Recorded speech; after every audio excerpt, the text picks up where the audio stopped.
ശരിയോ തെറ്റോ എന്നാണ് നിങ്ങൾ പറയേണ്ടത്. ശരിയോ തെറ്റോ എന്ന് മാത്രം പറഞ്ഞാൽ മതി, മറ്റൊന്നും പറയേണ്ട. നിങ്ങളുടെ ശരികളെയും തെറ്റുകളെയും ആസ്പദമാക്കിയായിരിക്കും നിങ്ങളുടെ മാർക്കുകൾ. നിങ്ങളിൽ ആദ്യം ഞാൻ ചോദ്യം ചോദിക്കാൻ പോകുന്നത് എൻ്റെ പ്രിയപ്പെട്ട സുഹൃത്തു കൂടിയായ മണികണ്ഠനോടാണ്. മണികണ്ഠ, റെഡിയായി നിന്നു. ശരിയോ തെറ്റോ എന്ന് മാത്രം പറഞ്ഞാൽ മതി. പൂമ്പാറ്റകൾക്ക് വായില്ല. ഇല്ല. ശരിയോ തെറ്റോ?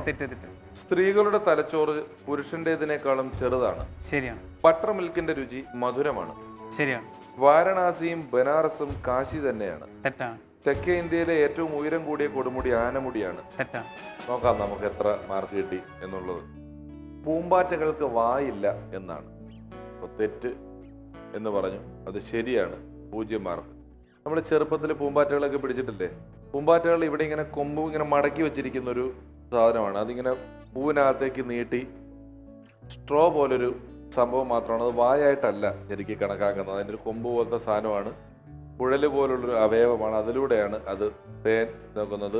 പൂമ്പാറ്റ രുചി നോക്കുന്നത് കാലുകൊണ്ടാണ്, വായ കൊണ്ടല്ല. രുചി സെൻസുകളുള്ള ഒരു വായല്ല പൂമ്പാറ്റയ്ക്കുള്ളത്. പൂമ്പാറ്റയെ കുറിച്ചൊരു പഴയ പാട്ടുണ്ട്, ഉണ്ണിമാനം പാടിയത്. അറിയാമോ? പൂമ്പാറ്റെ പോയി ചൊല്ലാമോ. ആലോചിച്ചോ, 2 ദിവസത്തേക്കുള്ള സമയം കിട്ടാം. അത് കഴിഞ്ഞാല് ഞാൻ ചോദിച്ചു, സ്ത്രീകളുടെ തലച്ചോറ് പുരുഷന്റേതിനേക്കാളും ചെറുതാണ് എന്ന് പറഞ്ഞു. അപ്പോൾ ശരി എന്ന് പറഞ്ഞു, അത് ശരി തന്നെയാണ്. 10 മാർക്ക്. ഇത് മണികണ്ഠന് കൃത്യമായിട്ട് അറിയാവുന്ന ഒരു ഉത്തരമല്ലായിരുന്നു. പക്ഷേ ആ ചോദ്യം ഞാൻ ചോദിച്ചു, നന്ദിനിയുടെ മുഖത്തോടൊന്ന് നോക്കി, പിന്നെ മണികണ്ഠന് ശരിക്കുള്ള ഉത്തരം അങ്ങോട്ട് പറഞ്ഞു. എനിക്ക് ഉത്തരം കിട്ടി. ഇതാണ് തലച്ചോറ് ചെറുതാന്ന് പറഞ്ഞത്. ഒരു 15 മിനിറ്റോളം വേണ്ടി വരും ഒരു കാര്യം കൃത്യമായിട്ട് അറിയിക്കാൻ. സ്ത്രീകളുടെ കാര്യം പറഞ്ഞു കഴിഞ്ഞാൽ ഇവരുടെ തലച്ചോറ് ചെറുതാണെന്ന് പറഞ്ഞ് ഐക്യൂലോ ബുദ്ധിയിലോ യാതൊരു വ്യത്യാസവും പുരുഷൻ്റെതുമായിട്ട് കമ്പയർ ചെയ്യാനുള്ളതൊന്നുമില്ല. 20 വർഷത്തോളം 45,000-ഓളം സ്ത്രീകളുടെ മസ്തിഷ്കത്തിൽ പരീക്ഷിച്ചിട്ടാണ് ഈ കാര്യം ഗവേഷിച്ചത്. സ്ത്രീയുടെ തലച്ചോറിൽ 4% ബ്രെയിൻ സെൽസ് കുറവാണ് പുരുഷന്മാരെക്കാളും. ബ്രെയിൻ സെൽസ് വലിപ്പത്തിൽ 10% വരെ കുറവാണ് സ്ത്രീയുടെ ബ്രെയിൻ. എന്നാൽ പുരുഷനേക്കാളും മൾട്ടി ടാസ്കിങ്ങിനുള്ള കഴിവ്, ഒരേ സമയത്ത് 2 കാര്യം, കുഞ്ഞിനെ നോക്കിക്കൊണ്ട് മംഗളം വായിക്കുക, മംഗളം വായിച്ചുകൊണ്ട് TV കാണുക, TV കണ്ടുകൊണ്ട് തന്നെ എംബ്രോയിഡറി വർക്ക് ചെയ്യുക, ഇങ്ങനെയുള്ള 2 കാര്യങ്ങൾ ഒന്നിച്ച് ചെയ്യാനുള്ള ശേഷി പെണ്ണുങ്ങൾക്ക് കൂടുതലാണ്. അത് കഴിഞ്ഞ് ഞാൻ ചോദിച്ചു, ബട്ടർ മിൽക്കിന്റെ രുചി മധുരമാണ് എന്ന്. അപ്പോൾ മണികണ്ഠൻ പറഞ്ഞു ശരി എന്ന്. എന്നാൽ അത് തെറ്റാണ്. എന്താണ് ബട്ടർ മിൽക്ക്? മോരാണ് ബട്ടർ മിൽക്ക്. മോര് കുടിച്ചിട്ടില്ലേ? എന്താണ്, കള്ളുടിച്ച് ബോധം പോയപ്പോ ആരും മോര് തന്നോ? മദ്യപിക്കരുത്. ഈ പരിപാടി മദ്യപാനത്തിന് തന്നെ എതിരാണ്. പിന്നെ ഞാൻ ചോദിച്ചു, വാരണാസിയും ബനാറസും കാശി തന്നെയാണ് എന്ന് ഞാൻ ചോദിച്ചു. അത് തെറ്റ് എന്ന് പറഞ്ഞു. എന്നാൽ അത് ശരിയാണ്. എല്ലാം ഒന്ന് തന്നെയാണ്. കാശി, വാരണാസി, ബനാറസ് ഇതൊക്കെ ഒന്ന് തന്നെയാണ്. നമ്മുടെ ഒരു പുണ്യസ്ഥലമാണ് കാശി എന്ന് പറയുന്നത്. ഗംഗയുടെ മടിത്തട്ടാണ് ഈ പറയുന്ന സ്ഥലം. പിന്നെ ബനാറസ് എന്ന് പറയുന്ന മലയാള സിനിമ അവിടെ ഷൂട്ട് ചെയ്തിട്ടുണ്ട്. നാൻ കടവുൾ എന്ന് പറയുന്ന സിനിമ, ബാലയുടെ പടം അവിടെ ഷൂട്ട് ചെയ്തിട്ടുണ്ട്. നരേന്ദ്രമോദിയുടെ മണ്ഡലം കൂടിയാണ് വാരണാസി എന്ന് പറയുന്നത്. തെക്കേ ഇന്ത്യയിലെ ഏറ്റവും ഉയരം കൂടിയ കൊടുമുടി ആനമുടിയാണ് എന്ന് ഞാൻ പറഞ്ഞു. അപ്പോൾ താങ്കൾ തെറ്റ് എന്ന് പറഞ്ഞു. അത് ശരി തന്നെയാണ്. ഇത് കുട്ടിക്കാലത്ത് സ്കൂളിൽ പഠിക്കുന്ന ഒരു കാര്യമാണ്. ആനമുടി ഏറ്റവും വലിയ കൊടുമുടിയാണെന്നുള്ളത്. 2695 മീറ്ററാണ് ആനമുടിയുടെ ഉയരം എന്ന് പറയുന്നത്. ഇടുക്കി ജില്ലയിലെ ഇരവികുളം നാഷണൽ പാർക്കിനടുത്താണ് ആനമുടി സ്ഥിതി ചെയ്യുന്നത്. അപ്പോൾ 10 മാർക്കാണ് താങ്കൾക്ക് കിട്ടിയത്. നില വളരെ വളരെ പരിതാപകരമാണ്. ഇപ്പം തന്നെ ചിലപ്പോൾ അടുത്ത ആളോട് ചോദിക്കുമ്പോൾ തന്നെ വളരെ വലിയൊരു റിസ്കിലേക്ക് താങ്കൾ കടന്നുകൂടേണ്ടി വരും. നമുക്ക് അടുത്ത ചോദ്യങ്ങളിലേക്ക് പോകാം. ശബരീഷ് റെഡിയാണല്ലോ? യെസ്. പക്ഷികൾ വിയർക്കില്ല. തെറ്റ്. സോഡിയം ക്ലോറൈഡ് ഇട്ട കഞ്ഞിയാണ് മലയാളിക്ക് ശീലം. ശരി. തൊട്ടാവാടി കർക്കിടക മാസത്തിൽ വാടില്ല. സമയം കഴിയും. കേരളം ആന്ധ്രയുമായി അതിർത്തി പങ്കിടുന്നില്ല. ശരി. പുട്ടുറുമീസായി മമ്മൂട്ടി അഭിനയിച്ച ചിത്രമാണ് വിധേയൻ. തെറ്റ്. ശബരീഷിന്റെ ഉത്തരങ്ങൾ തെറ്റിപ്പോണേ എന്ന് മണികണ്ഠൻ പ്രാർത്ഥിക്കുന്നുണ്ട്. ഓഡീഷന് മണികണ്ഠൻ പാട്ട് പാടിയെന്നാണ് ഞാൻ അറിഞ്ഞത്. അതെ. ഏത് പാട്ടാ പാടിയത്? അത് ഞാനൊരു കേട്ടൊരു കവിതയാണ്. പളുങ്കുമിഴിയുള്ള കൂട്ടുകാരി, നിന്നെ പതിവായി കാണുവാൻ മോഹം. പോരട്ടെ, പളുങ്കുമിഴിയുള്ള കൂട്ടുകാരി നിന്നെ പതിവായി കാണുവാൻ മോഹം. പളുങ്കുമിഴിയുള്ള കൂട്ടുകാരി നിന്നെ പതിവായി കാണുവാൻ മോഹം. ആദ്യം പിണങ്ങിയും പിന്നെ ഇണങ്ങിയും എന്നരികിലെത്തുമ്പോൾ നാണം. നീ എന്നരികിലെത്തുമ്പോൾ നാണം. പളുങ്കുമിഴിയുള്ള കൂട്ടുകാരി നിന്നെ പതിവായി കാണുവാൻ മോഹം.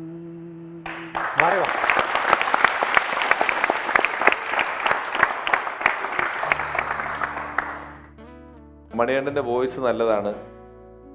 പളുങ്കുമിഴിയുള്ള കൂട്ടുകാരിയെ ഇവിടെ ഇരിപ്പുണ്ട്, പതിവായിട്ട് കാണണമെന്ന് മാത്രമില്ല. അതാണ് പ്രശ്നം. മണികണ്ഠന് ഒരു നഷ്ടപ്രണയമുണ്ട്. പ്രണയം ഇല്ല, പക്ഷെ 2-3 സുഹൃത്തുക്കളുണ്ട്. അവരെ നഷ്ടപ്പെട്ടതിൻ്റെ ഒരു ഫീലിംഗ് ഉണ്ടായിട്ടുണ്ട് സമയം. ഈ കവിത ആരുടെ കവിതയാണ്?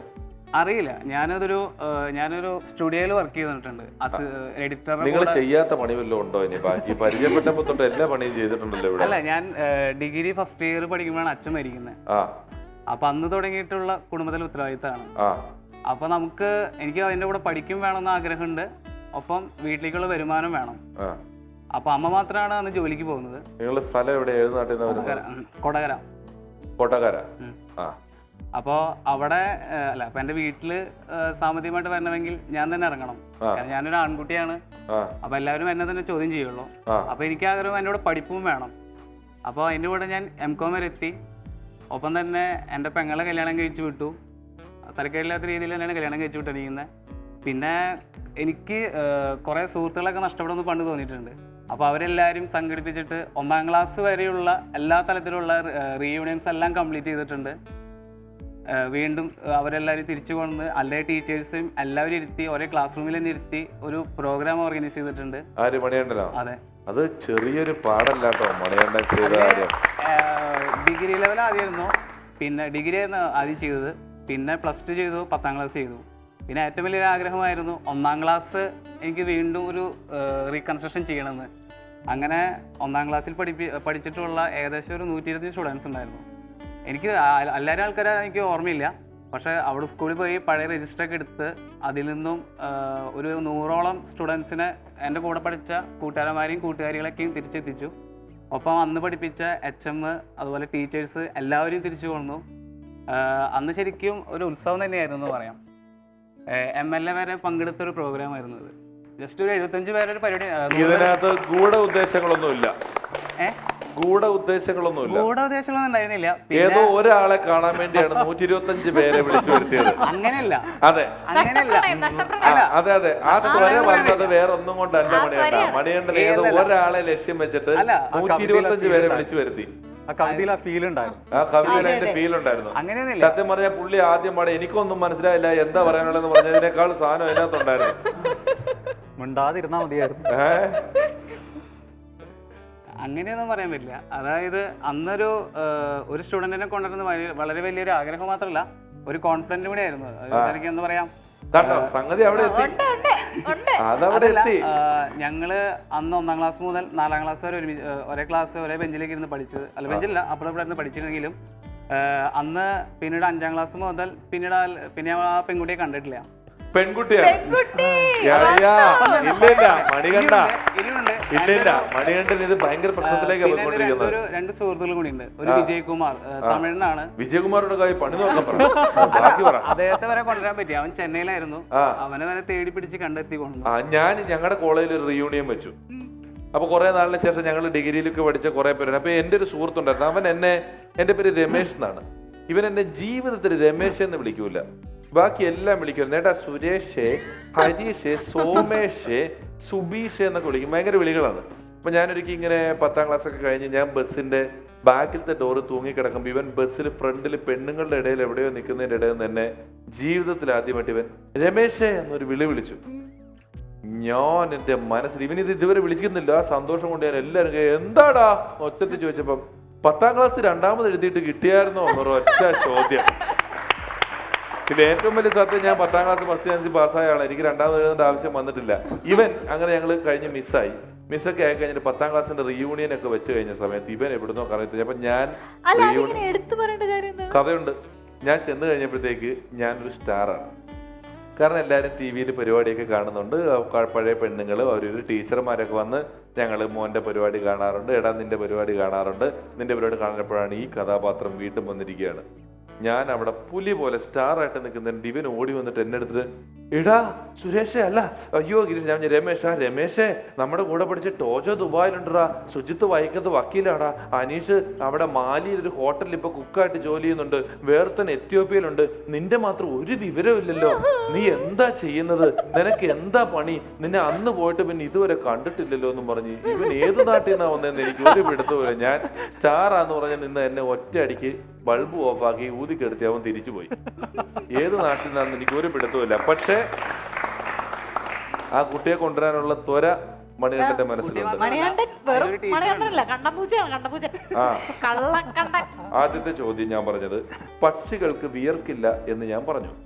അപ്പോൾ താങ്കൾ പറഞ്ഞു തെറ്റ് എന്ന്. അത് ശരിയായിരുന്നു.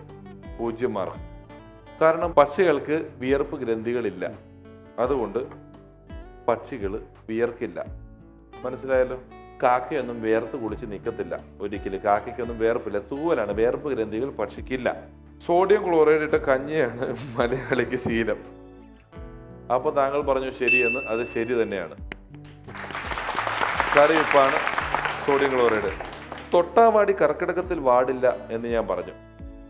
അത് തെറ്റാണ് എന്ന് താങ്കൾ പറഞ്ഞു. അത് തെറ്റ് തന്നെയാണ്. 10 മാർക്ക്. തൊട്ടാവാടിയെ നമ്മൾ ഏത് മാസത്തിൽ പോയി തൊട്ടാലും തൊട്ടാവാടി പാടും. തൊട്ടാവാടിക്ക് അങ്ങനെ കർക്കിടമൊന്നുമില്ല. ആയുർവേദ ഗുണമുള്ള ഒരു ചെടിയാണ് തൊട്ടാവാടി എന്ന് പറയുന്നത്. മാത്രമല്ല തൊട്ടാവാടിയുടെ ഇലയെടുത്ത് അതിൻ്റെ നീരെടുത്ത് മുറിവിൽ പുരട്ടിയ മുറിവുകൾ പെട്ടെന്ന് ഉണങ്ങും. അതുപോലെ തന്നെ പാമ്പിൻ്റെ വിഷത്തിൻ്റെ ചികിത്സയ്ക്ക് തൊട്ടാവാടിയുടെ ഇല വളരെ കാര്യമായിട്ട് ഉപയോഗിക്കാറുണ്ട്. കേരളം ആന്ധ്രയുമായി അതിർത്തി പങ്കിടുന്നില്ല എന്ന് ഞാൻ പറഞ്ഞു. അപ്പോൾ അത് ശരിയാണ്. അത് ശരി തന്നെയാണ്. ആ കേരളം ഏതൊക്കെ സംസ്ഥാനങ്ങളുമായിട്ട് അതിർത്തി പങ്കിടുന്നു? കർണാടക, തമിഴ്നാട് ഒരു സ്ഥലവുമായിട്ട് അതിർത്തി പങ്കിടുന്നുണ്ട്. കേരളത്തിലല്ലാത്തത് മാഹിയുമായിട്ട് അതിർത്തി പങ്കിടുന്നുണ്ട് കേരളം. കുട്ടുറുമീസായി മമ്മൂട്ടി അഭിനയിച്ച ചിത്രമാണ് വിധേയൻ. താങ്കൾ തെറ്റ് എന്ന് പറഞ്ഞു. അത് തെറ്റ് തന്നെയാണ്. 10 മാർക്ക്. താങ്കൾക്ക് ലഭിച്ചിരിക്കുന്നത് 40 മാർക്കാണ്. പുട്ടുറുമീസ് ഏത് ഫിലിമാണ്? സൂര്യമാനസം എന്ന് പറയുന്ന സിനിമയിലാണ്. ഇനിയാണ് നമ്മളുടെ അടുത്ത ആള് വരുന്നത്. പീസ് കൊണ്ട് അലുവയുണ്ടാക്കാം എന്ന് കണ്ടുപിടിച്ച ആളാണ്. ചേട്ടാ തയ്യാറായി നിന്നു. ചേട്ടനുള്ള ചോദ്യങ്ങൾ ഇതാ വരാൻ പോവുകയാണ്. കുമ്പളങ്ങയും കൂഷ്മാണ്ഡവും ഒന്നാണ്. നക്ഷത്ര ആമകൾ പറക്കാറില്ല. ശരി. UAE തലസ്ഥാനം ദുബായ് ആണ്. ശരി. ഫുട്ബോളും ക്രിക്കറ്റും ജനിച്ചത് ബ്രിട്ടനിലാണ്. ശരി. കുച്ചിപ്പുടി ഒരു ഗ്രാമത്തിന്റെ പേരാണ്. തെറ്റ്.